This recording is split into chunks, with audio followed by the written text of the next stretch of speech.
good afternoon po mga kapasan. Dito po tayo ngayon kila Babantik Boy.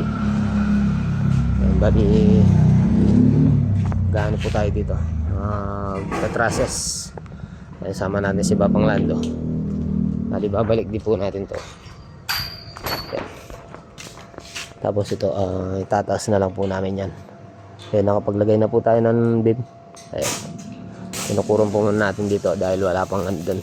Hindi pa siya naka-welding. Tapos yan, nagtayo tayo ng ng pinaka-poste niya. Ayan. Bali, yung po yan, mga pinaggamitan lang. Kasi bibili po yata ang sasakyan dito. Si Kuya Carlo. Shout out kay Kuya Carlo at saka kay Ate Maika. Haba nga po pala naman natin bubong. Nasa 10 meters. Nagpabili na tayo ng 6 na piraso.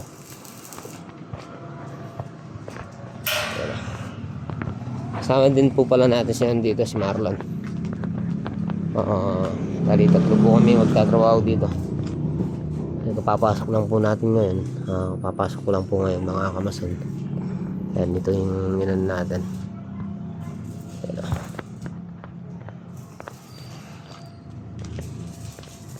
Ayan, si Bapang Mar, dito lang po yan sa likod yung ginawa natin. Tapos ito bayaw ni Bapang Mar, si Babantik Boy.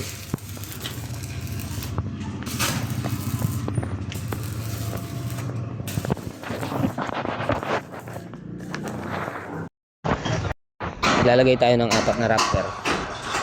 Ayan, tatlo, ayan, napakahaba. Ayan. Bali, dinugtong na namin yung 6 meters by 6 meters. Tapos dun, magmula dito, ibebent na lang po natin. Na? Lan? So yan, binent na lang po natin ng konti. Bali, sinundan po natin. May po tayo kasi dito, 1 meter. Ito po yung gusto niya. Darambay, magpapalagpas tayo ng 1 meter. Bali, puputulin pa po natin yan. Tapos ayan, hindi na po masyadong pinutol. Nagbawas na lang po tayo para nakaano siya. Pero doon ay nasobrahan yung putol. Ayun, ang haba ng natin. Bali, 10 meters. 10 meters ang haba ng natin, long span. Bali, din po siya, corrugated na long span ang lalagay natin. And dito lang po yan sa De La Paz Norte ay Darambeng, Jimenez.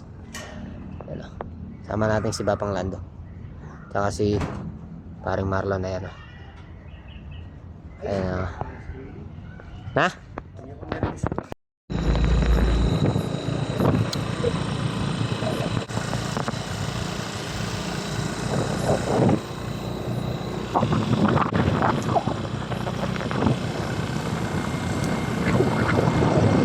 Anis ka boy, yan na.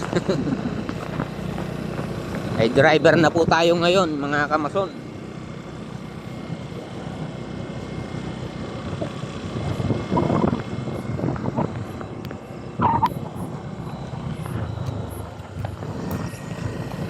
Nag-aaral po ng magmaneho si Mrs.